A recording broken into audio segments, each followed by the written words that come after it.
Morgan, and today I will be reading Chapter 26 of A Bachelor Husband by Ruby M. Ayres. And Justice stood at the proud man's side.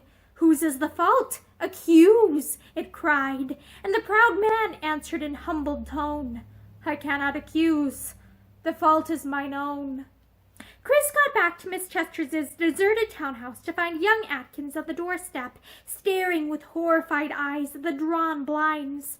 He had heard of the accident at Somerton, it appeared, and had rushed off to assure himself that Marie was safe. He was shocked to hear of Miss Chester's death, and his young face was white and sobered as he followed Chris into the silent house. He was very boyish and sincere in his sympathy, and though Chris had never particularly cared for him, he was glad of his sympathy. "I say, it's awful, you know," young Atkins said aghast. "Miss Chester and poor old Feathers! I say, what a shocking thing! And what a marvelous escape Mrs. Lawless must have had!" "Feathers saved her," said Chris, and impetuously he began to pour out something of his present difficulties, of how impossible it was to bring Marie to London. "I've got a sister," young Atkins made the suggestion eagerly. "She lives close to Somerton, and she's a nurse, but she's not doing anything just now. I'll run down and explain to her. I've got a motorbike. She'd love to have Mrs. Lawless if you'd care for her to go." Chris was only too glad of the suggestion. "It's most awfully good of you," he said gratefully. "You see how impossible it is for me to bring her here." "Of course. Well, this will be all right, you see. I'll run down there straight away." He turned at the door in his impetuous fashion. "I say," he began again, "poor old Feathers! Isn't it awful?"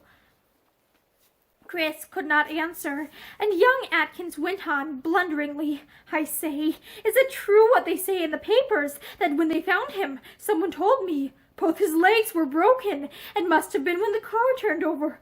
My God, what an awful thing! I can't imagine how he kept up as he did. Oh, all right, I'm going." He went off hurriedly, and Chris put his head down on his arms and cried like a child. He blamed himself mercilessly, and forgave his friend everything, if indeed there had ever been anything to forgive. He felt that he had grown into an old man during those hours of agony last night, when he waited outside the closed door of his wife's room. She was living, but she cared nothing for him, and he could almost find it in his heart to envy Feathers, who, although he was dead, had once known the happiness of her love. He had stood beside his friend that morning, and held the hand he had refused, his heart almost breaking with grief and remorse. He could trace everything back to his own selfishness and neglect, but for him this tragedy would never have happened. No wonder Marie had loved Feathers, the most unselfish, the kindest-hearted. He felt his own unworthiness keenly. He made what arrangements he could in town, and hurried back to Somerton, and the woman who kept the inn told him how she had found Marie unconscious in the room downstairs. "Unconscious for an hour she was," she said, distressed. "I put her to bed and sent for the doctor. I don't know how she came down without my hearing her. I wouldn't have had it happen for the world." Chris's face whitened. Although dead, it seemed to him that in the future Feathers would stand more effectually between him and his happiness than ever he had done in life. A fresh punishment upon which he had not yet reckoned. He was not allowed to see Marie that night, and it was 2 days before the doctor would consent to her being moved. She looked so white and frail that Chris's heart sank as he carried her down to the car. She was like a child in his arms, and it hurt him intolerably to see how resolutely her eyes avoided him. She never spoke during the short drive to the village where young Atkins's sister lived. She asked no questions, seemed not to care what was to become of her. "If you would rather I stayed with you, of course I will," Chris said hoarsely, when he bade her good-bye that evening. He longed with all his soul for her to ask him to stay, but she only shook her head. She seemed quite happy to be left with Millicent Atkins, and Chris felt sure she would be safe with her and well cared for. "I will come and see you every day, Marie Celeste," Chris said again, and she said, "Yes, thank you." But he had the curious impression all the time that she hardly heard or understood what he was saying. It was only just as he was going and had impulsively raised her hand to his lips to kiss it It was only just as he was going and had impulsively raised her hand to his lips to kiss it that a little look almost of horror crossed her white face. "No, no, please," she said. She tore her hand from him and ran from the room. "She will be better soon," Millicent assured Chris, seeing the pain in his eyes as he bade her goodbye. "If you take my advice, Mr. Lawless, you will leave her alone for a day or two. She has had a terrible shock, you know." She was a kind-faced girl, with steady, capable eyes that had seen a great deal more than she had been told. Chris would not listen. He must come down the following day, he said. He could not rest if he stayed away. He felt desperate as he drove back to London. What was the good of living? There was nothing in the future for him. He made up his mind that he would sell the London house and everything in it as soon as possible, and take Marie away and make a fresh start, but would she go with him? Somehow he did not think that she would. He had left it to Millicent Atkins to break the news of Miss Chester's death to her, and it was with an unhappy heart that he went down to the cottage the following afternoon. Millicent came to him in the garden, and as she saw him drive up, her eyes were compassionate. "I'm so sorry, Mr. Lawless, but she will not see you. Somehow, I felt sure this would happen, and that was why I asked you to stay away for a little while." "Oh, don't look like that," she added, as Chris turned his face away. "You must just humor her a little," she went on gently. "Things will come all right in the end, I am sure." She hesitated then. "She asked me to give you this letter," she added. Chris took it without a word. He drove away again along the dusty, sunny road by which he had come, with here and there a glimpse of the river sparkling like diamonds in the sunlight between its green banks. There was nothing cruel about it today, he thought. It was all smiling and seductive, and he shivered as he remembered the feel of the wet, slimy reeds, and realized what his friend's death must have been in the mist and darkness. He did not open Marie's letter till he got back home, and he read it in the deserted drawing-room where she and Miss Chester had so often sat together. The house felt like a tomb now, he thought wretchedly. He wished never to see it again. Marie's letter was very short. "Please do not try to see me. I can't bear it. I want time to think things over and decide what to do. I will send for you if ever I want you. Marie Celeste." That was all, but it was like a death warrant to him. If ever she wanted him, his heart told him that she would never want him again. He had had his chance and thrown it away. During the days that followed, in his distress and loneliness, Chris fell back a great deal upon young Atkins. After Miss Chester's funeral and the closing of the house, it was Chris's suggestion that he and Atkins should go into rooms together. Chris hated the idea of his own company, and he knew that as long as he lived, he would never find another friend to take Feathers' place. He had suffered acutely over his friend's tragic death. He could not bear to speak of him. He even put away his golf sticks because they were such a vivid reminder of the happy days they had spent together. "I never want to play the beastly game again," he told a man who questioned him about it in the club one night. He was at a terribly loose end in those days, and young Atkins was just the right sort of companion for him, always cheery and bright and full of the optimism of youth. He had quarreled badly with his father and had been cut off with the proverbial shilling. "Not that it matters," he said philosophically. "I've got about 200 a year the mater left me, and I reckon I can always knock up another 200. He had decided to go to America, but for Chris's sake he put it off indefinitely. He felt that it was doing something for Marie if he helped her husband through the dark days before him. Though he did not know anything like the whole of the story, he was shrewd enough to piece together the few little bits which Chris sometimes let drop. He was intensely sorry for them both, and would have given a great deal to have helped put things right. Once, unknown to Chris, he hired a motorbike and went down to see Marie and his sister. He found them in the garden, pacing together up and down the little lawn. It was autumn then, and the bosom of the river was covered with brown and yellow leaves from the trees on its banks. There was an acrid smell in the air, too, which always comes with the end of summer. He thought Marie was pleased to see him. Certainly the color deepened a little in her pale face when she first saw him. But she had changed. Oh, how she had changed, he thought sadly. There was not much left of the little girl who had first of all attracted his boyish fancy.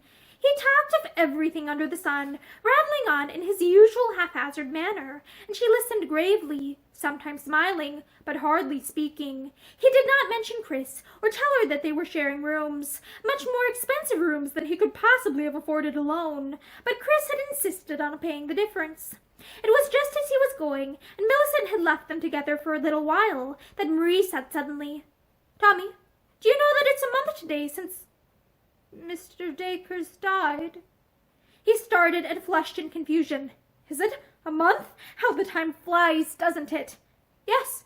She was looking out across the open country at the back of the little house, and he thought he had never before seen such sadness in anyone's face.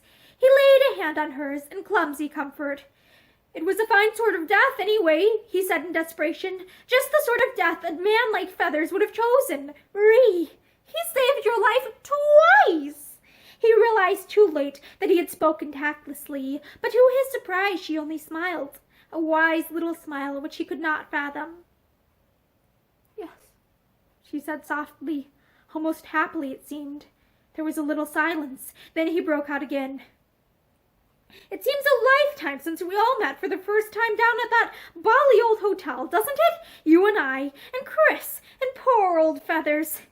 "It's only a little more than 3 months," she told him. "Is it?" He cleared his throat nervously. "Jove, how time flies," he said again, reminiscently. They sat silent for some minutes. Then he rose to his feet and said that he must be going. "I told Chris I would be in at 7, he said unthankingly, then stopped, furious with himself for having mentioned the name he had sworn to avoid. She looked up quickly, her brown eyes dilating. "Chris? Are you living with him, then?" "Yes." He twisted his cap with agitated fingers. He went back to his Knightsbridge rooms after all. Well, after Miss Chester's house was sold, you know. But of course you do know." She shook her head. "I have not seen him for a month." Young Atkins looked wretched. He knew from the little Chris had told him that this separation had been her own wish, and therefore he could not understand her attitude now. He did not know that she had written that last note to her husband more as a test than for any other reason. With her old childish way of reasoning, she had argued to herself that if he really cared for her, nothing on earth would keep him away. And once again she had been disappointed. He had apparently agreed without a word of demur. He had never attempted to approach her. "I know he's jolly miserable anyway," young Atkins broke out explosively after a moment. "He never goes anywhere. He just sits and smokes and thinks. He's changed so. It's rotten. And he used to be such a cheery soul." He seemed afraid all at once that he had said too much, for he made another attempt to escape. Marie went with him to the gate. "Your sister has been so good to me," she said suddenly. "I don't know what I should have done without her. I shall miss her dreadfully when I go away." He looked up in swift distress. "But you're not going? You mustn't. She's ever so pleased to have you with her. Where are you going?" She looked away from him down the dusky road, and there was a little eloquent pause before she said slowly, "I'm going back. To Chris." "To Chris?" He could hardly believe it. He gripped both of her hands. "Hooray! How perfectly splendid! Oh, 40,000 hoorays!" She disengaged herself from his bear-like grip. "Oh, Tommy, please." She sounded more like her old self now, he thought, with some emotion. There was a suspicious moisture in his eyes as he looked down at her. "When?" he asked eagerly. "When? Oh, I don't know yet." There was a note of nervous shrinking in her voice. "It's his birthday tomorrow," young Atkins said. "I know. I've been thinking of that all day." He caught her round the waist. "You darling! Tomorrow, then. I'll make myself scarce. We were going to have an extra dinner by way of celebration. He wasn't keen, but it was my idea. I'll pretend to let him down, and you come instead." She fell into his mood, and they made their plans like eager children. It was only when young Atkins was just starting away that she caught his arm for a moment, and her face was white in the gray light.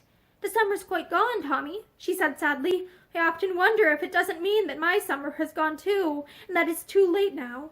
He pooh-poohed her words scornfully. "Nonsense! As if summer doesn't ever come again! Why, next year will be a topper, you'll see! The best in your life!"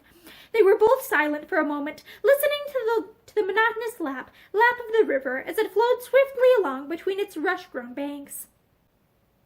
"I hate that sound," young Atkins broke out vehemently. "I wonder you can bear to have been so near to it after. There, I didn't mean that. I'm such a blundering ox." She smiled through the sudden tears that rushed to her eyes. "I've never minded it like that, somehow, Tommy. It's never been as terrible to me as perhaps it should be. I've often thought that those dreadful minutes when it seemed as if the end of everything had come for both of us. When Feathers was so brave, so wonderful, washed everything mean and small and unforgiving out of my heart, forever." She looked up at the dark sky overhead, where some little stars were twinkling palely. Feathers had once told her that she was as far above him as the stars. She never looked at them now without thinking of him, and wondering if somewhere he still thought of her. It was she who had led him into temptation. She still had that to tell to Chris, if he cared to listen. Tomorrow then, she said, and young Atkins echoed, "Tomorrow," as he sprinted off down the road, disappearing in a cloud of dust. Marie waited at the gate till the last sound of the motor had died away in the distance. Then she went slowly back to the house. The voice of the river was still in her ears with its bitter memories, but there was a new look of contentment in her eyes as she turned for a moment at the door and looked up at the stars. "I'm going back, dear," she said in a whisper, as if there was someone very close to her in the dusky evening who could hear. "I'm going back, dear." And that is the end of chapter 26 of A Bachelor Husband by Ruby M. Ayres. Thank you for listening to this chapter with me, and I hope that you have a great day.